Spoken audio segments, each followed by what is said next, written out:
Well, from my part of the world, tēnā koutou katoa, welcome to all, and it's also Samoan Language Week here, so talofa lava, welcome as well. And it's a pleasure and a privilege to be able to chair this panel on AI and future technology. For those of you who don't know me, I'm Stephen Garner. I've been working in the digital theology sort of area for what seems like forever now. And so it's really good to see all the different people here and to hear what other people have got going and stuff. I'm based in Auckland in Aotearoa, New Zealand at Laidlaw College. Yes, and I'll be your chair of the panel today. So I'm going to run this as follows. I'm going to invite each of our speakers in turn to briefly introduce themselves and talk a little bit around how the work that they're doing is connecting with the topic of the panel. And then I have a particular question or a couple of questions for each speaker in turn for them to respond to, and I will leave a little bit of a gap after that, maybe if one of the other speakers would like to speak into that space briefly as well. I am going, and then we'll have a general question at the end, and then if there's some time at the end, we'll take questions from the floor.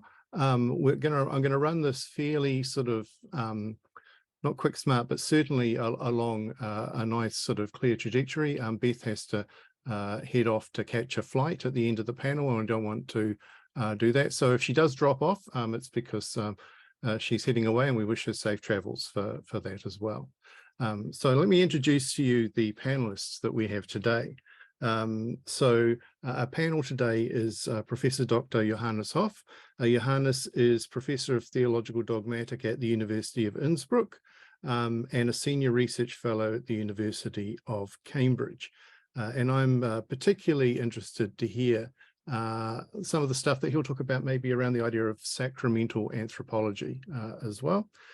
Professor Heidi Campbell, for many of you, will need no introduction, but is a professor of communication at Texas A&M University, and also the director of the Network for New Media, Religion and Digital Cultural Studies, and is widely published. And if you're working in this area, you've probably cited her in something that you've written as well. So lovely to have you here, Heidi. And then Professor Dr. Beth Singler, who's a cultural and digital anthropologist in the Faculty of Theology and the URPP Digital Religions at the University of Zurich as well. And so she brings a different perspective, perhaps from a theologian with the anthropological bent to it as well, and looking at the interaction of those. And she'll be the first person that I'll be asking a question of. But I think as we go along, Beth, would you like to introduce yourself briefly and what you're doing and how it connects into this topic? Okay, thank you very much for the opportunity to talk to you all. As you say, my work is perhaps a little different in that I come from an anthropological perspective. And to illustrate that, as anthropologists like to do by talking about ethnographic accounts, I'll talk a little bit briefly first about what I've been doing today. Spending a lot of time on Twitter trying to counteract a false narrative about artificial intelligence and what it's doing right now.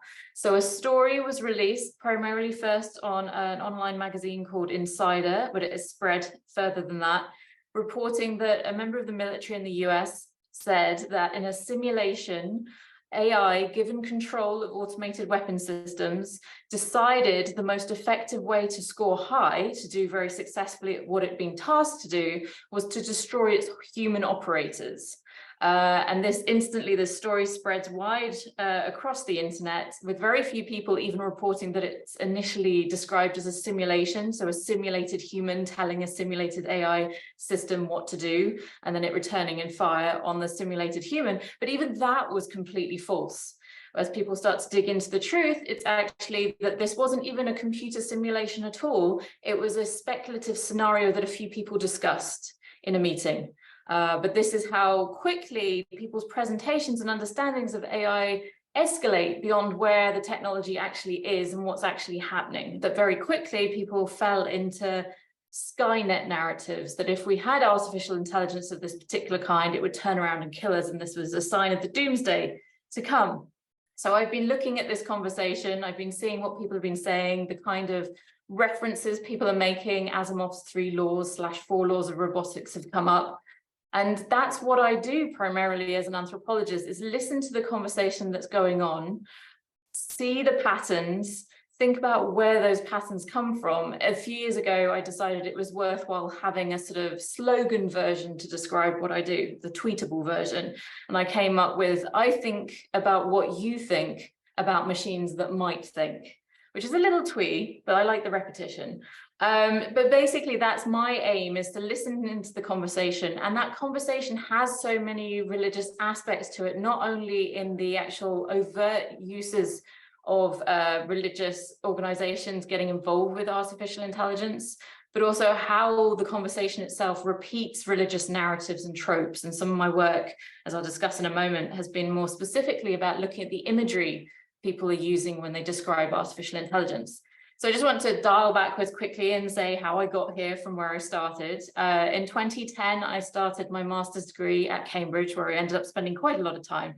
But I started by looking more at online spiritual communities, so where people were making space in social media and forum boards to describe their particular, somewhat fringe and sometimes problematic beliefs. So I looked in particular at the pro-ana community, the pro-anorexia organizations that were around, and how in some cases people were starting to deify anorexia, to treat it and to regard it as a theistic entity, looking at the development of prayers and creeds that mimicked established religious organization and style.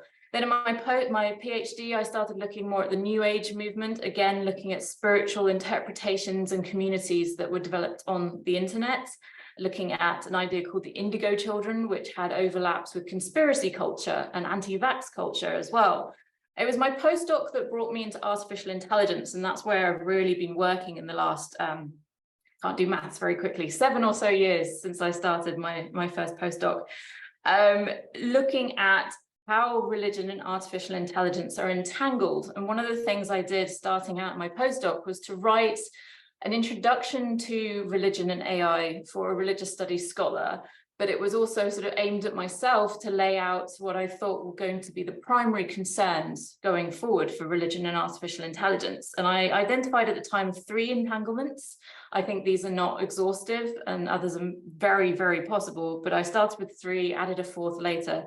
And the 3 that I identified, I thought about how AI would have an impact on religion, but also how religion would have an impact on AI and shape the kinds of expectations we had of it, and particularly framing that within the context of discussions around societal disruption and what some people call the 4th industrial revolution that's being brought about by artificial intelligence.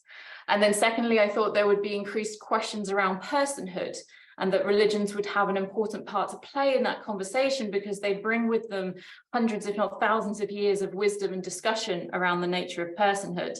And I thought that would be reinvigorating for particular religious faiths and organizations.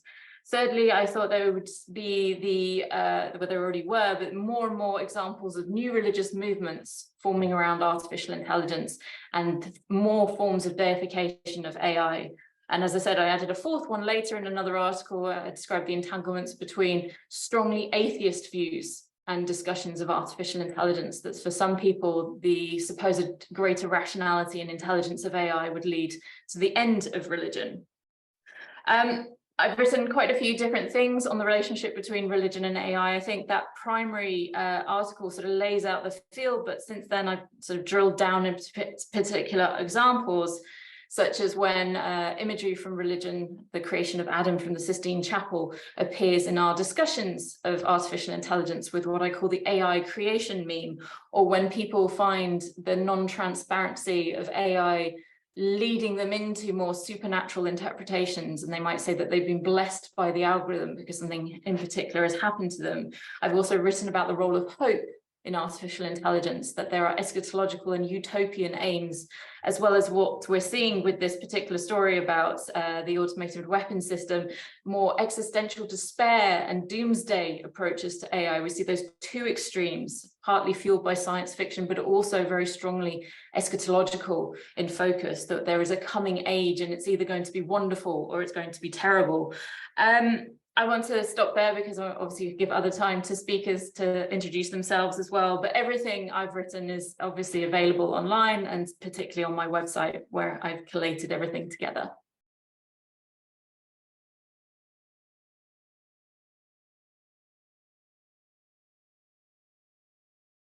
Sorry, muted my mic.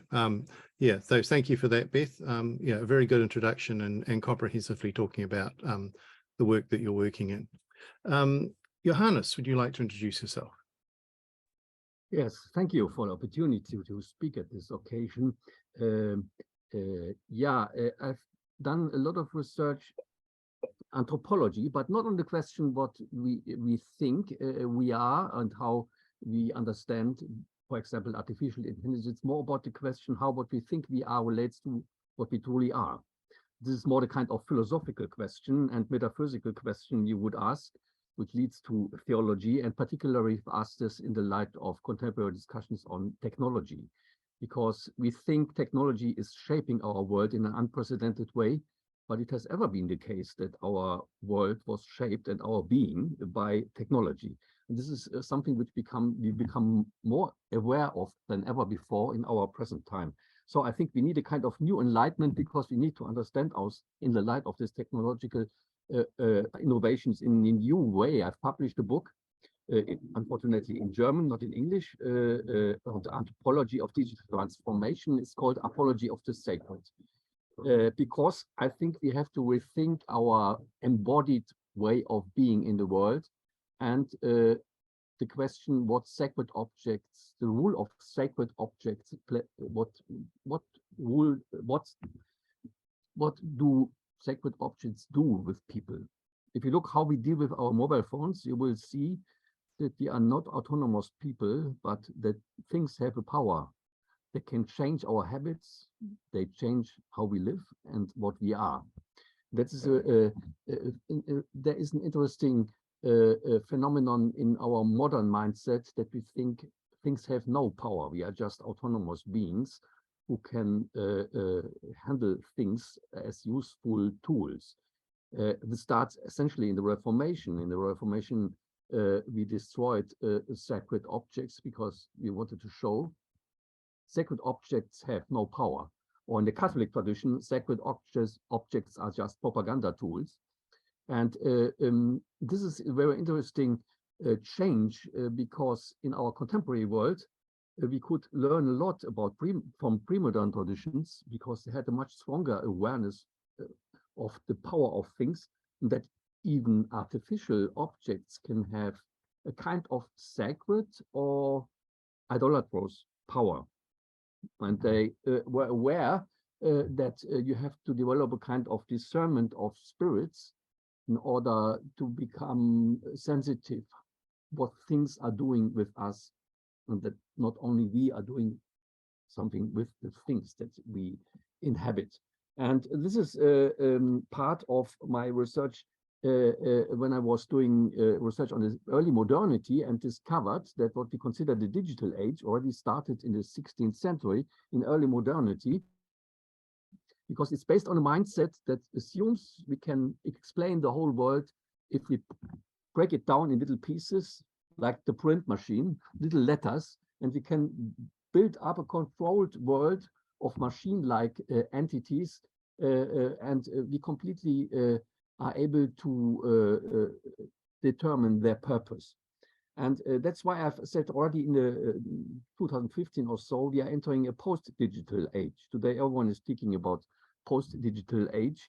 Post-digital means we have done this kind of mindset of analytic thinking, which decomposes everything and creates and models everything like machines. We have done this to the uppermost limit. And now we have to become aware what distinguishes human intelligence from machine intelligence. And we have to be become aware what are the dangers of the digital transformation.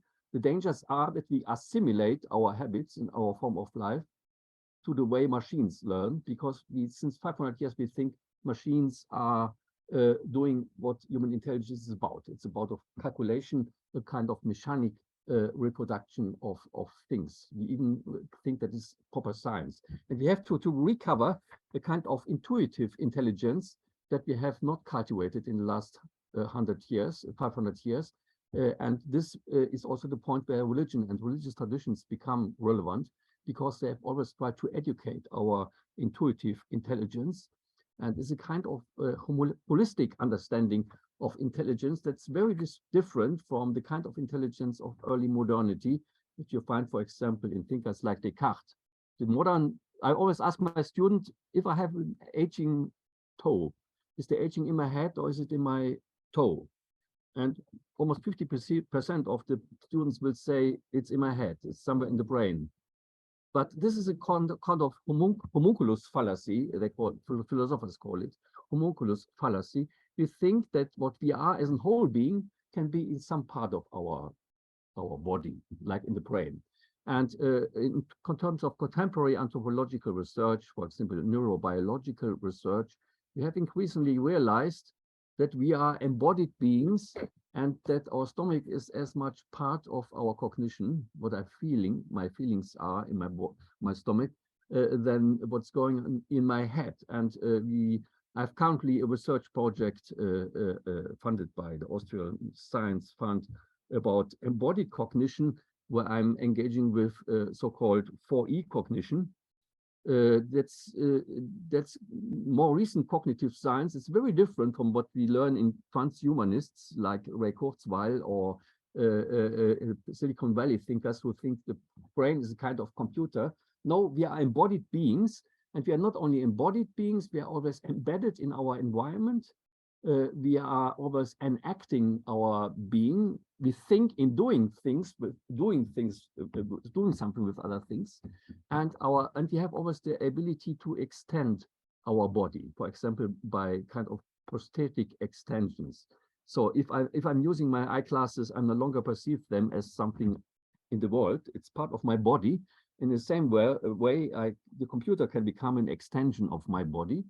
And the question is, how does this kind of embedding and extension change our perception of the world and our habits? And there it becomes very important to become aware how our engagement with objects shapes our habits and our values, and why it is not just sufficient to interpret them as tools. That has very much ramifications.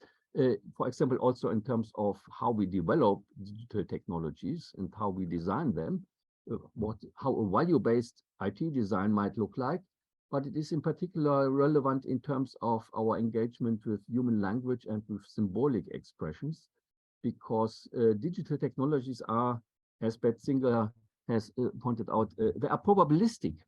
They always average our language, and we lose what makes our language unique. Philosophers call it idiomatic. It's like when you have an idiom in English language, which you cannot translate into German. This is what makes our language meaningful, and religious traditions are very sensitive to that. They don't focus on the most probable things, but mostly, like poets, on very improbable things, which change our way of thinking and change our engagement with the world. This is exactly what I would call sacramental ontology and sacramental anthropology. Sacramental anthropology means that our way of thinking can change in a completely unpredictable way. So you might think in the probabilistic terms, I would prefer to fall in love with a tall, blonde woman, and then per accident you fall in love with a black and smaller woman. Completely unexpected things can change your expectations and can shape your desires and your will. That's one of the key questions which I discovered in contemporary discussions on technology and anthropology. And this is exactly the point where I think religious traditions can contribute to the challenges of our time, because our modern secular mindset is not really prepared to deal with this type of challenge. If we become aware that it's not just about the question, are machines intelligent or not, but what is the difference between technological, artificial types of intelligence, which are not really intelligent in the proper sense of this word, and our human intelligence, which is based on a kind of holistic way of intuition, what philosophers called nous or intellect, and what was, for example, very important in medieval tradition when we were thinking about intellectual intuition and its relationship to spiritual practices.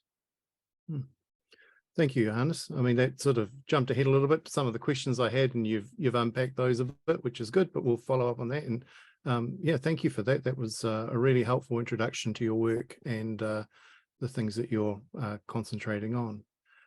Heidi, we'll move to you now. And as well as introducing yourself, would you like to say just a little bit around the new book project that you've seen through to fruition in the last little bit? And because that might be of interest to the group as well. Thank you, everyone, for having me today. My name is Heidi Campbell. I do work in the area of digital religion, which is a kind of mixing of kind of media studies and anthropology with religious studies and sociology of religion. And I've been working in this area for about 30 years in various kind of streams of it.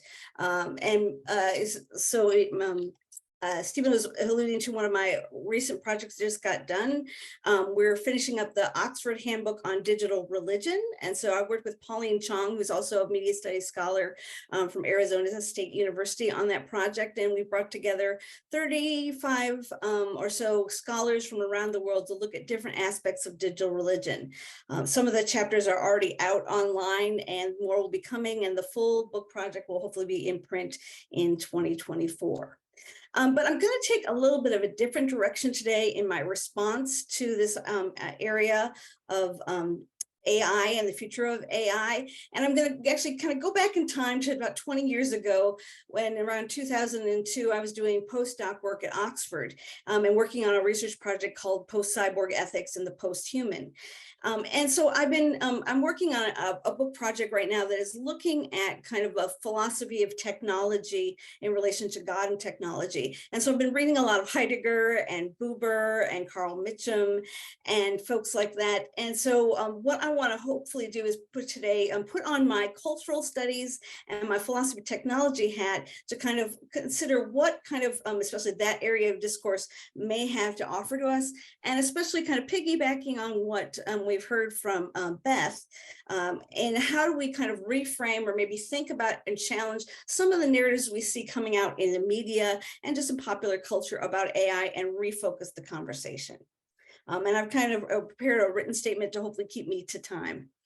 So in The I, Thou, written by Martin Buber, he wrote about the tyranny of the it, by which he meant society remains subject to the power and control of the it in which it lives. For him, this I-it relationship was one of detachment and disconnection, or what he called the subject-to-object relationship. And in the I-it relationship, it can be equated with how humans objectify others and see them not as having equal standing or voice, or it can be used to refer to the bonds which we may form with inanimate objects. And this is where many scholars have drawn on Buber's work to talk about technology, even though he himself doesn't talk about it in depth. So this I-it is in contrast to the I-thou relationship, which is a subject-to-subject relationship, and where humans build a relationship based on mutuality and reciprocity. So in some later work, Buber picks up this argument again about the I-it relationship, and he says that true community and dialogue can never be achieved if we allow this power imbalance to be created and sustained in our public discourse. And he says that it's through building an open conversational culture based on mutual respect and co-creating that space for dialogue, we find new ways of understanding. And this is what I believe is at the heart of the current public discourse and struggle about how to talk about the future and artificial intelligence. Much of what is being talked about, it places emphasis on the conversation about the devices of the technology and basically evokes this I, it relational framing. This has led to the othering of our technology and disconnects it from the culture, creators, and corporations from which this technology emerges.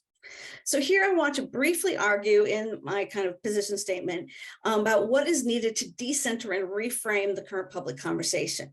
So I believe that three things need to happen. One is unmasking the current identification of technological discourse. Two, to make visible the cultural struggle that exists between the use of moral language and framing about technological enterprises. And three, I want to suggest a different approach to our conceptualization of ethical discourse that includes this understanding of the I-thou relationship. And in the next 5 minutes, I want to unpack a lot of ideas and put forth some ideas I'm playing with that aren't fully developed, so please bear with me. In my first year of PhD studies back in the 1990s, I read a book that was influential to me, and it was Ivan Illich's Tools of Conviviality. This book has heavily informed my understanding about emerging technology. In this book, Illich wrote about bicycle-based transportation systems in the developing world. And he argued that when we see technology-driven enterprise as a way of creating a convivial environment and relationships, we have a much more healthy device to human continuum. He defined convivial technology as tools and infrastructures for interacting and enacting the public common good in an open and enlivening way. He said these convivial technologies foster within them and go beyond the human world to bring about small and simple energy efficient solutions. So for Illich, a convivial tool will be one that can be adapted to human needs and used creatively. For him, a bicycle is convivial, but a computer program might not be. So Illich, like Jacques Ellul, argued that modern technologies are based on a series of core problematic values, which has driven most of scientific advancement up until the 1970s when he was writing, and I believe is kind of carried on into our digital, mobile, and robotic AI era. So at the root of this is the idea that humanity is flawed and needs to be fixed or improved upon. And this is promoted by a technology industry fueled by the values of efficiency, progress, and mastery, and one that argues it's based on individualism over a community mindset. Well, where did these values come from? Well, the short answer and very broad brushstroke is that these values were a product of the Industrial Revolution, and they were further refined by American inventor Henry Ford in his model of the assembly line plant. So he has an ideology that he developed about running assembly plants that became known in the early 20th century as Fordism. And this became the manufacturing model that drove American enterprise and expansion throughout World War I and II. And the Fordist model of production using technology had three traits. One was the standardization of products. Two was the intensification of the labor process. And three was the use of specialized equipment and assembly lines to increase productivity. So from this, we see that the standardization of products fuels the streamlining and creating cost-effective production that promotes and exalts the value of efficiency. The intensification labor, where work tasks are highly focused and broken down on individual actions, are fueled by the value of individualism. And then specialized equipment and technology detaches the worker from the full production process, promoting a constant improvement cycle or the value of progress. Okay, so what does this all have to do with AI and the current public concern about future advancement? Well, I argue that these values have created a mode and a culture that has become invisible, ingrained into the mindsets that push toward the modern digitization of our culture and the unquestioning biotechnical and nanotechno reality we live in. In a Guardian interview that appeared early this week, Rumana Chowdhury, who is a responsible AI fellow at Harvard, argued that what we are facing in the current AI ethical crisis is a clash of moral cultures. AI development is driven not just by innovators who fuse their technologies with their biases and beliefs, but it is built upon a whole technocultural capitalist system that needs to be questioned and unpacked. AI development is fueled by a culture of privileging this Fordist mindset, run through a production system that encourages the creation of non-convivial tools and promotes IT relationships and framing. Chowdhury argues that the ethical conundrum we now find ourselves in is because we've allowed technological cultures to be morally outsourced. That means deflecting and projecting moral decision-making to others outside the technical enterprise itself. We set up think tanks, watchdog groups, and public discourses to critique and monitor AI technology, but these voices are still voices outside the culture who don't have a standing within it to speak. Chowdhury argues that it is not too late to install mechanisms of accountability for the AI industry, but government regulation and oversight needs to be based with a partnership in what I call the I-thou relationship. Our concern up until this point has probably been focused on AI technology itself, but the corporations that are developing, selling, and profiting from these innovations are often not considered. In other words, we shouldn't fear totally the technology, but we should have concern about the corporations that fund and drive this innovation. Chowdhury also makes the point at the heart of the problem is a lack of moral and ethical accountability in the design and production systems. She argues that the internal risk analysis process in most technological development and AI is often distorted because companies in their risk management rarely employ moral thinking or social impact mapping as part of the evaluative process.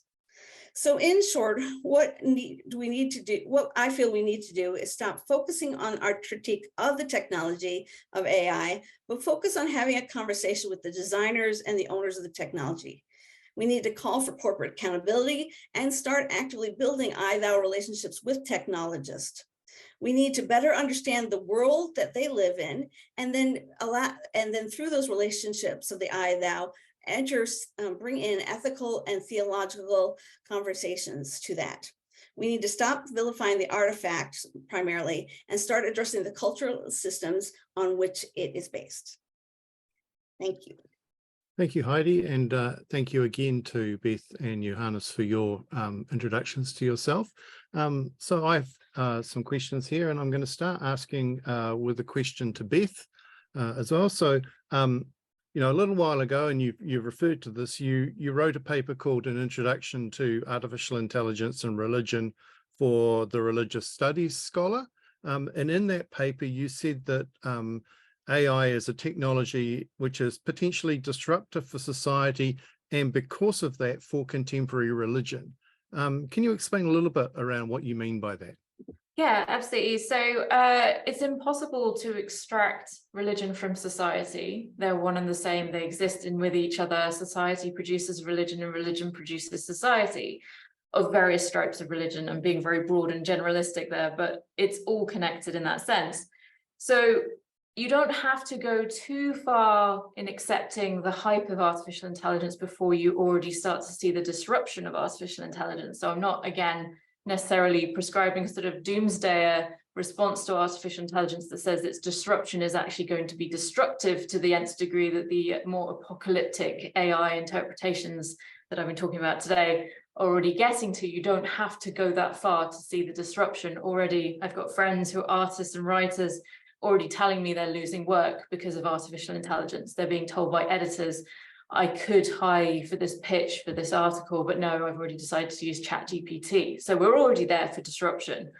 What I wanted to point out in that article, which now is, again, I do math in my head very poorly, what, 5-6 years old, so obviously way out of date, is that with the interconnectedness of society and religion, the effect on one is the effect on the other. If we're going to talk about inequality rising because of automation, that's going to have an effect on religious believers who themselves then will seek some sort of help with meaning making in that situation from their religious organizations. Also practical help.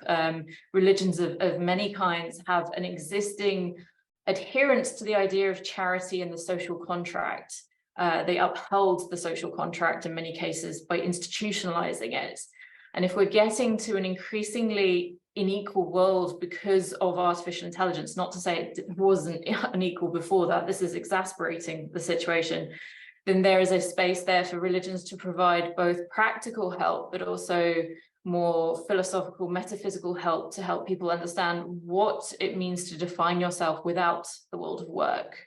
I'm not a post-work optimist. I think that's going to be a terrible or nigh on apocalyptic scenario when we move to a post-work world, but to help people understand how to redefine themselves through other forms of meaning making, that's certainly an aspect that religion can get involved in. It's also, as I say, the case that religions will be involved on the practical level. We're going to see huge amounts of disruption in society, and helping people through that, so wherever we might end up, is going to be part of that process. That religion itself will be restructured by that process. I don't think there is as much of a rush to replace sermon writers as there are to replace journalists with ChatGPT, but I'm already seeing frequently people saying, well, I use ChatGPT to write my sermon. So the same disruption to the institution of religion is possible as well through some of these forms of automation. That's less of a concern for some faiths that have a greater focus on orthopraxis. There's a wonderful article by Holly Walters I think it's in The Conversation just earlier this month, talking about the possibility of religious robots being more successful at orthopractic religions like Hinduism and Buddhism. So we're going to see disparate responses, but aspects of automation will come and affect all aspects of religion because it is part of society. Right. And so do you see that also then the sort of world in which we are moving into, or already are in for a lot of people, that's actually going to also have a reinvigorating kind of mode for religions? It's not just simply a separatist throw up your hand, we want nothing to do with this. You're actually going to see the communities themselves reshaped? Yeah, so this was my second and third entanglements around the idea of reinvigoration, either through the inspiration for religions, established religions, to get more and more involved in the conversation, and events and conferences like this are an example how people of faith are coming together to have conversations about digitalization, about artificial intelligence, and those conversations are spreading online. I do more and more press articles where people want to know about the relationship between religion and AI, and I'm obviously not the only one doing that. It's becoming an aspect of the conversation because of this surfeit of meaning making in this rationalization of the world that Heidi was talking about. The people are reaching for answers to what happens when AI does X, Y, Z, what happens when it makes decisions for me. And as I said, for some people that will mean reaching for established religions and finding answers there, and for others it will result in new religious movements and new forms of religiosity and inspirations and innovations. So both of those aspects are reinvigorating for religion as the larger concept, but each individual religious organization and faith will react differently and have different outcomes. Yeah, it's really interesting. Last Sunday, I was invited to preach on Pentecost and artificial intelligence, which is a really interesting combination, but yeah, I think it worked. But again, the conversations of people afterwards, that there are people within religious communities who are trying to think quite deeply about this, but actually don't know who to go to have the conversations to help them in that. And so the facilitation, I think, will be really important. Heidi and Johannes, did you want to add a comment here on the disruption to religious communities or the invigoration?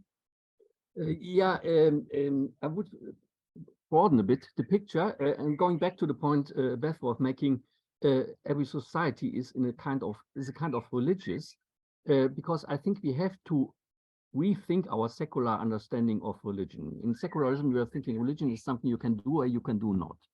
And there is an important publication of a philosopher of theology and sociologist, Bruno Latour. It's called "We Have Never Been Modern." It basically shows we have never been the kind of detached observers or autonomous observers of the world. We are always engaged with things, and the kind of magic that we attribute to wild and foreign cultures is still part of the world that we inhabit. And what is religion actually about? Religion is not about conveying this magic to other people, but the origin of religion is critical reflection. The criticism of religion was the origin of religion.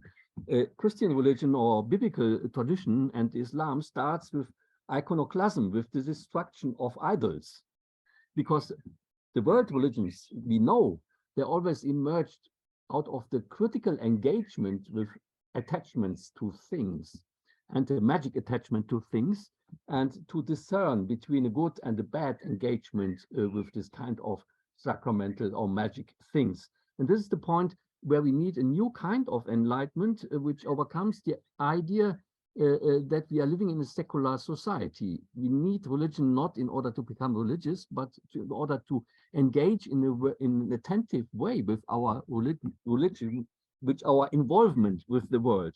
And this is, I think, where the religious communities have a special responsibility to respond or to contribute to the transformation of our societies in the wake of this digital transformation. We are talking, for example, today about persuasive computing.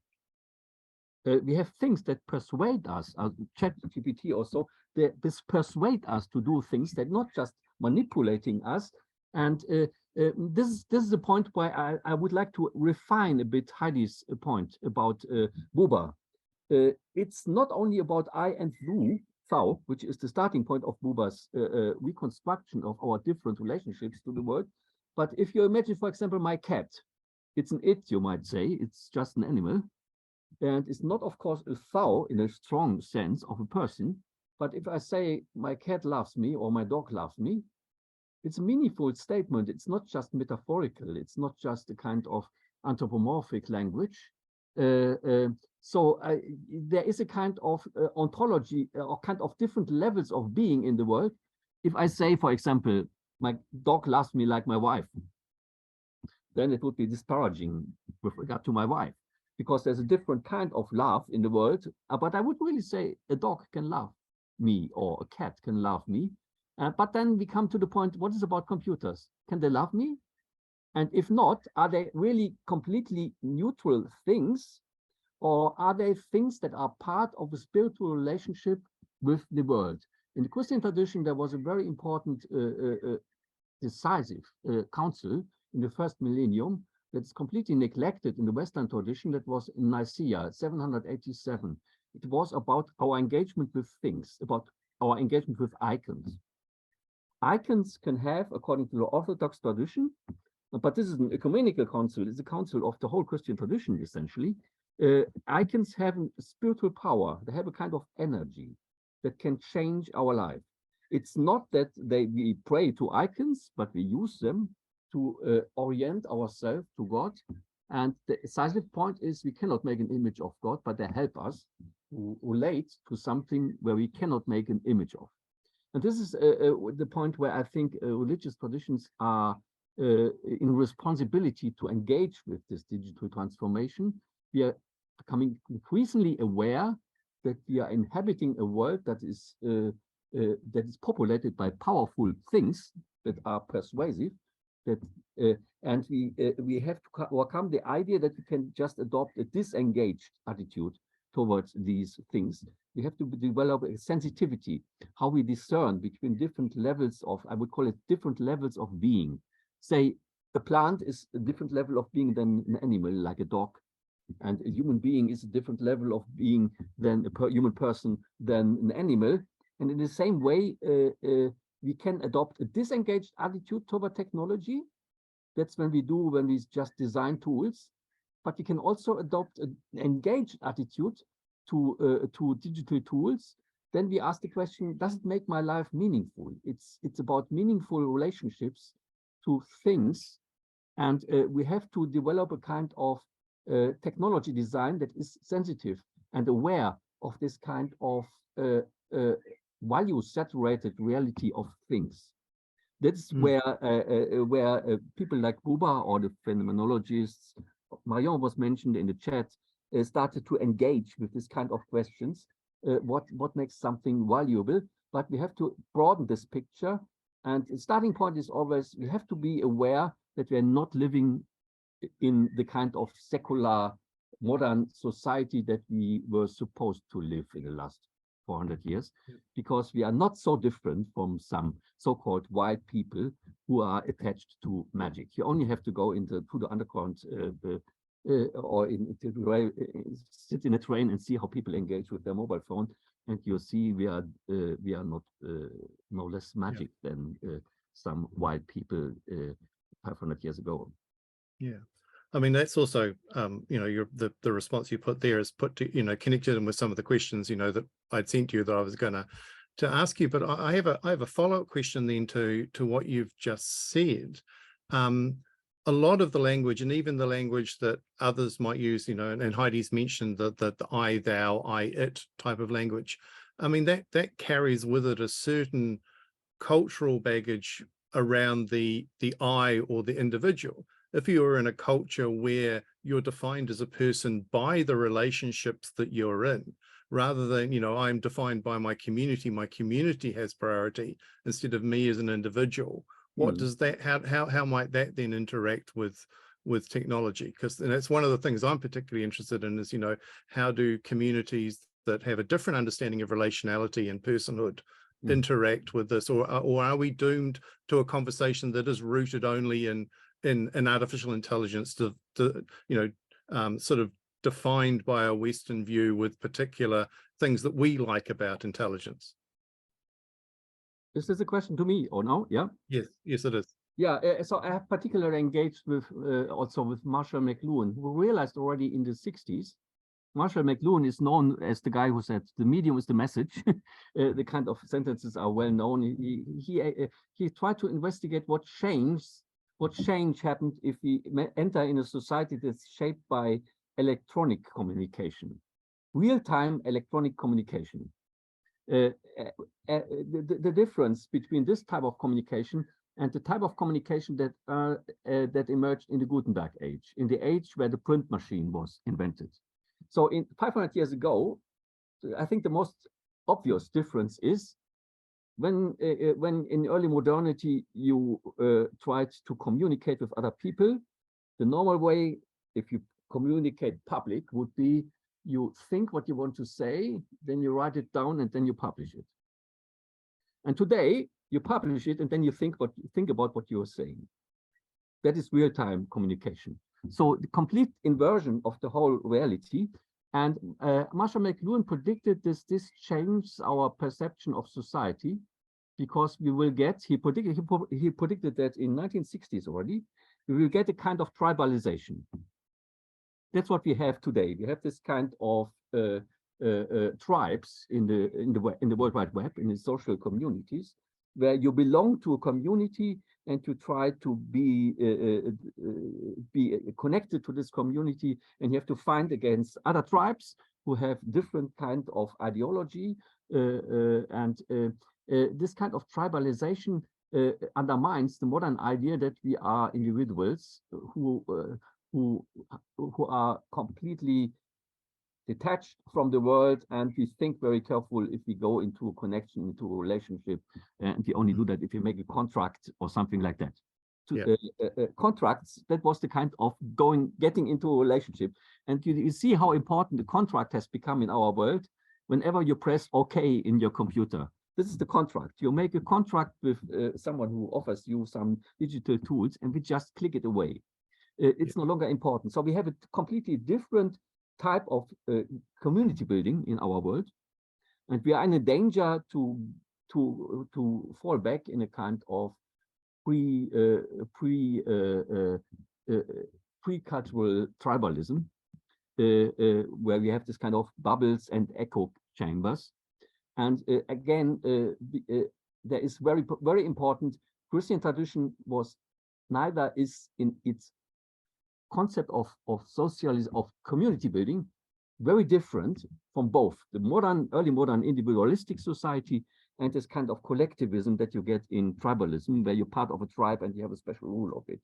It's the kind of person community, which is celebrated in the Eucharist, which means everyone is part of a community, but everyone is responsible for the whole community, and the whole community is responsible for every individual, because the whole thing, Christ, is on the one hand the church as a body of Christ, but every person is Christ.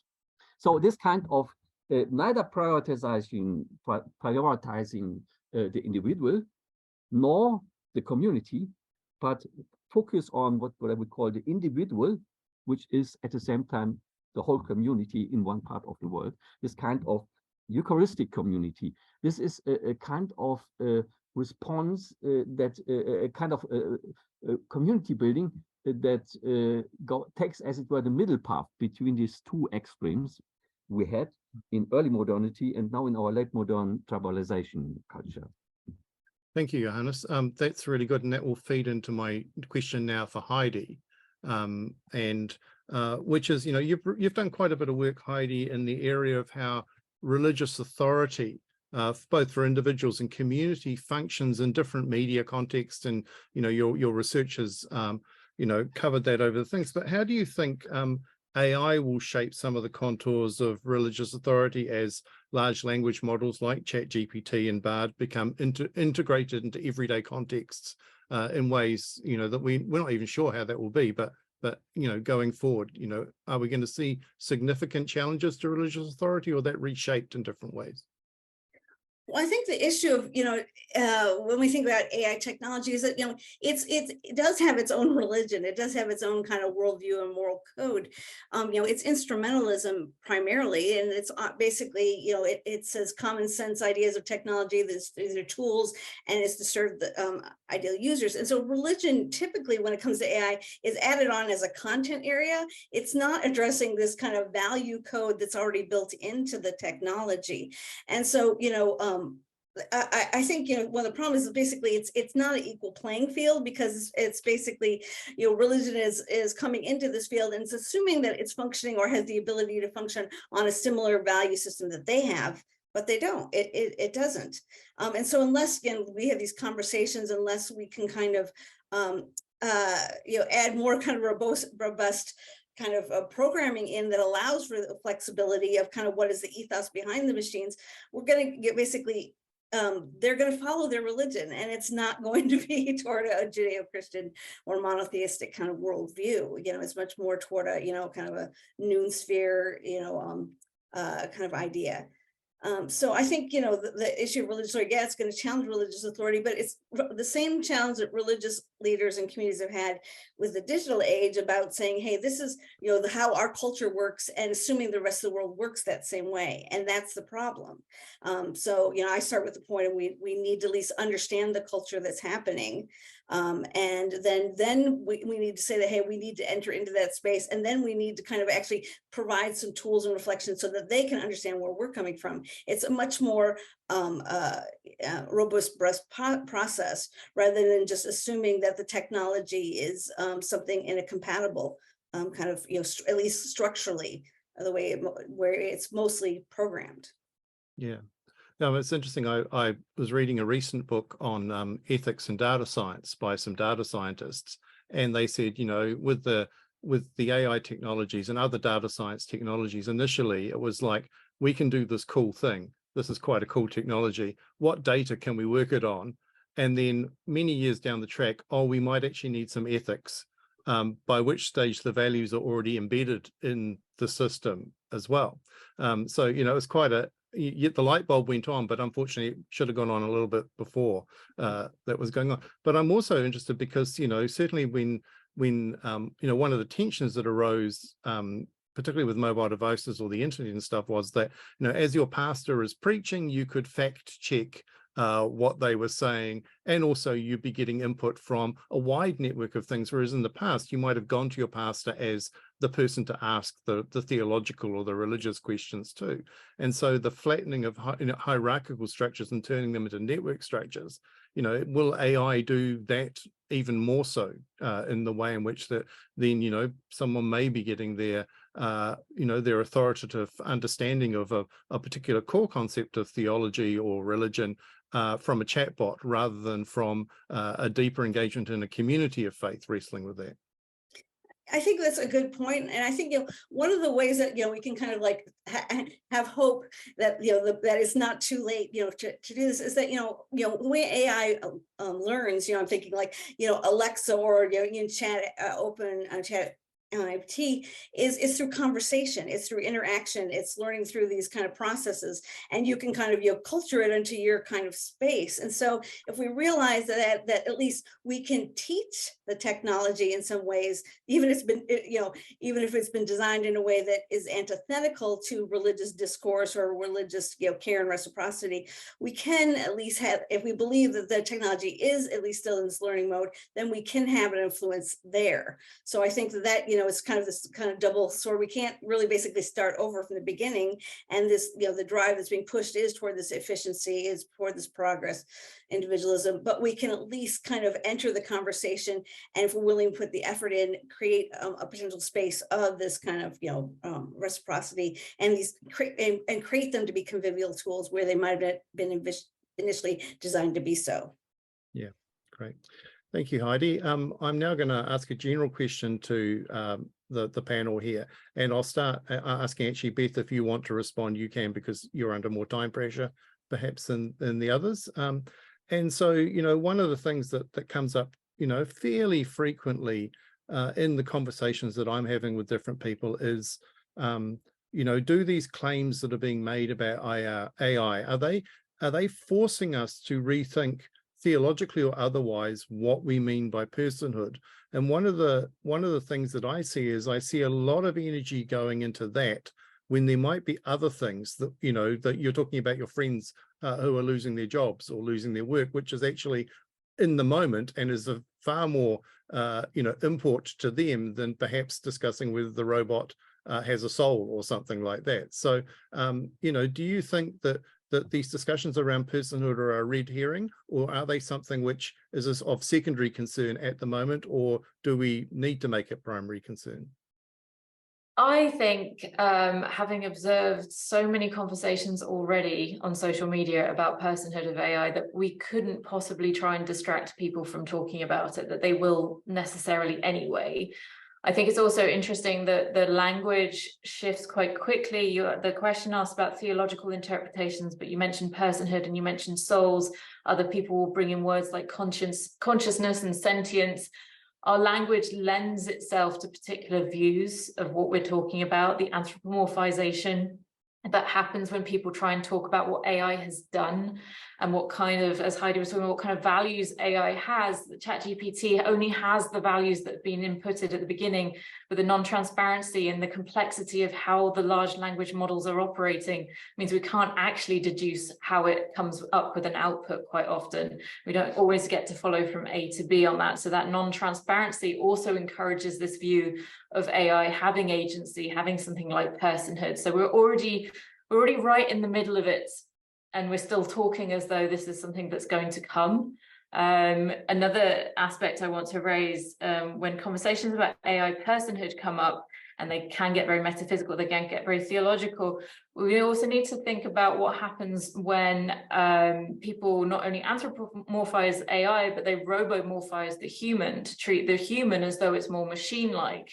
I'd like to give a quick example of in the world of VR chat, very similar to the VR space people were just in.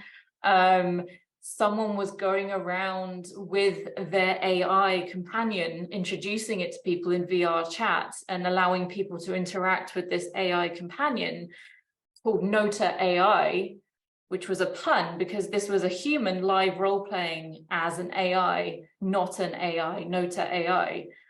So we see blurrings of the lines between robot personhood, human personhood, people playing with personalities and identities as well. And that has its playful entertainment side, but the concerns also in how we treat people who work, say, at Amazon factories or Amazon warehouses, who are putting up signs saying, I'm not a robot, don't treat me like one, and are also actually being replaced by robots. So there's many facets to that conversation. I want to pick up quickly something Johannes said as well, that we have different categories of being and we should treat different categories differently. There has historically been huge problems in doing that because he kind of lumped together the human category, but historically we haven't done that. And we're still not doing that. We're still treating some humans as lesser than. And we know indigenous cultures, ethnic minorities, women, disabled people, various different categories of being. Interestingly, the hypothetical pyramid of intellect that we've created over history, quite wrongly, has the white male at the top, and it's those figures who are most prominent in the AI discussion about the doomsday scenario. Partly, we could argue, because they feel like they might be replaced, they might be knocked down that pyramid in a way that they've knocked other people down. So it's not an uncomplex conversation by any means. It's very culturally contextualized as well. But it is happening. It's happening furiously all the time. People are very quickly falling into personifying AI. ChatGPT, earlier, and other versions like Lambda, where Blake Lemoine, the Google engineer, decided it was sentient because he'd held a conversation with it. We're very easily led into this personhood issue. And as you say, there are other direct impacts of artificial intelligence that aren't around, whether it can talk fluently back to us or not. Yeah, thank you, Beth.